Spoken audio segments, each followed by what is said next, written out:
जोधपुर जिला पुलिस पश्चिम दोबारा त्वरित कार्रवाई करते हुए मालिक, चालक व खलासी को गिरफ्तार करने के साथ डंपर को भी जब्त कर लिया है। इसके अलावा एक जेसीबी को भी जब्त किया गया है। घटना में प्रयुक्त स्कॉर्पियो गाड़ी को भी जब्त कर लिया है। घटना में शरीक अन्य मुलजिमों को भी जब्त कर गिरफ्तार कर लिया है। जाकर विधि सम्मत कार्रवाई की जाएगी और एफआईआर देरी से दर्ज करने के संबंध में मामला संज्ञान में आने पर थानाधिकारी व संबंधित हेड कांस्टेबल के खिलाफ विभागीय जांच प्रारंभ कर दी गई है। जिला पुलिस जोधपुर पश्चिम द्वारा 1 जनवरी 2025 से आज दिनांक तक अवैध खनन करने वाले बजरी माफियाओं के खिलाफ निम्न प्रभावी कार्रवाई की गई।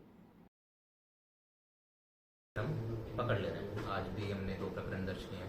एक आधा जो निकलने का प्रयास कर रहे थे, तो उसमें क्या क्या किया है वो एक बार आप लोगों को ब्रीफ करना चाह रहे थे, क्योंकि ऐसा पहले कभी हुआ नहीं है कि बिल्कुल इस तरीके से इतनी सख्ती से अवैध खनन को हमने बंद कराया है। और इसमें काफ़ी संसाधन लगाए हैं, काफ़ी सिस्टमेटिक तरीके से कराए हैं। तो मेन इसके बारे में ब्रीफ करना। और बाकी एक जो अभी कुछ दिन पहले एक जो घटना हुई थी जिसमें जो हम नाकाबंदी कर रहे थे, जितनी सख्ती दिखा रहे थे, उसमें एक घटना में कुछ लोग आए थे और डंपर को लेकर चले गए। तो उनके विरुद्ध भी हमने तुरंत कार्रवाई करते हुए उन लोगों को भी पकड़ लिया, डंपर भी ले आए, स्कॉर्पियो जो यूज हुई थी उसको भी ले आए। उसके बारे में भी आपको एक बार बता देंगे।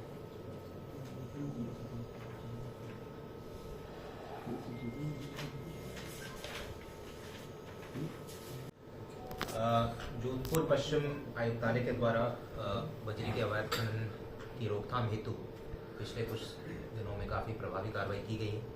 अगर मैं इस साल की बात करूं, अभी जनवरी और फरवरी का भी जितना महीना बीता है, तो हमने टोटल 14 प्रकरण दर्ज किए हैं और 15 गिरफ्तारियां की हैं।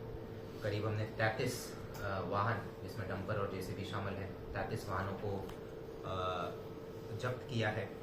साथ ही साथ ड्रोन से सर्वेलेंस करके और लोकल आसूचना को सक्रिय करके करीब 2500 टन अवैध बजरी का जो स्टॉक था उसको हमने माइनिंग विभाग के द्वारा सीज कराया है।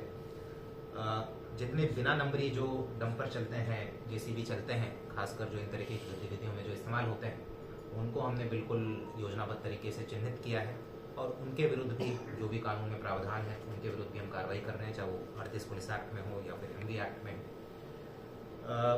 और साथ ही साथ एक और जो अभी BNSS में, भारतीय नागरिक सुरक्षा संहिता में एक नई धारा है 107, जिसमें अगर अपराध से जो अर्जित अवैध संपत्ति है उनके विरुद्ध हम कार्रवाई कर सकते हैं। तो हमने ऐसे लोगों को भी चिन्हित किया है जो पहले के चालानशुदा अपराधी हैं या जिनके विरुद्ध प्रकरण दर्ज हैं, जो इस तरीके का काम करते हैं और जिन्होंने अवैध तरीके से संपत्ति अर्जित की है, उनके विरुद्ध भी हम प्रपोजल्स बना रहे हैं। और जल्द ही हम 107 BNSS में उनके विरुद्ध भी और उनके संपत्ति के विरुद्ध भी कार्रवाई करेंगे। साथ ही साथ मैं बताना चाहूँगा कि हमने काफ़ी एक्सरसाइज करके जो भी मेन एंट्री एग्जिट पॉइंट्स होते हैं इन डंपर्स के या फिर ट्रैक्टर्स के, और जो मेन रूट्स होते हैं जहाँ से इनका मूवमेंट होता है, उनको हमने चिन्हित किया है। और करीब 18 जगह हमने स्थायी नाके लगाए हैं जो कि 24 घंटे निगरानी रखते हैं और 110 के ऊपर का जाब्ता लगा हुआ है। और इन नाकों की वजह से मूवमेंट जो है काफ़ी हद तक अभी अपने लूनी नदी क्षेत्र के आसपास जो मूवमेंट होता था वो काफ़ी हद तक रुक गया है। सर, कितने लोगों को आपने चिन्हित कर लिया जिसकी अवैध संपत्ति सीज है? अभी 3 लोगों को किया है। अब उनके और थोड़ा डिटेल्स आ रहे हैं, प्रॉपर्टी के डिटेल्स और बाकी सारे इनकम टैक्स और बाकी जो भी प्रपोजल बनाने के लिए हमें चाहिए होता है, तो जल्द ही उस दिशा में हम कार्रवाई करेंगे। सर, पिछले दिनों एक वो ऑडियो वायरल हुआ था जिसमें एक वो बजरी वाला जो ग्रुप था उसमें IG के लिए एक कमेंट था, ठोक दिया जाए, ऐसे लोगों को लेकर कुछ कर रहे हैं कार्रवाई आप? बिल्कुल, ये ग्रुप हमारे संज्ञान में पहले से ही था। ये जो वायरल तो अभी हुआ था, बट पहले भी जब हमने कुछ लोगों को गिरफ्तार किया था, जब उनके फोन की चेकिंग वेकिंग की, तो ऐसे ग्रुप्स हमें मिले थे। और करीब 950 लोगों का ये ग्रुप है। और इनकी हमने, जैसा मैंने बताया कि योजनाबद्ध तरीके से इनका चिन्हित किया है, कौन अपने एरिया के हैं, कौन बाहर के हैं, कौन चालानशुदा है, कौन क्या करते हैं।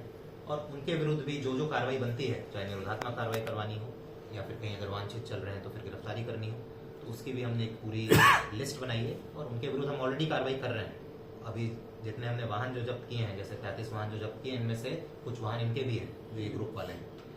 तो जो भी कार्रवाई बनती है अभी ऑलरेडी हम कर रहे हैं और भविष्य में भी की जाएगी। सर, आपके इस कार्रवाई से अंकुश लगा ही सही है, लेकिन कंस्ट्रक्शन चल रहे हैं भी चाहिए, फिर भी डंपर आ रहे हैं। 10,000 का रहा था, उसने 15,000 कर दिए। लोगों को तो उल्टा नुकसान हो रहा है कि डंपर तो आ ही रहा है और 5,000 एक्स्ट्रा देने पड़ रहे हैं। इसका क्या समाधान? इसका समाधान मेरे लेवल पर नहीं हो सकता है। मेरा काम तो है कि मेरे एरिया में अवैध खनन ना हो, वो मैं सुनिश्चित करा रहा हूँ। सर बजरी कार्रवाई होती है जब अवैध बजरी की तो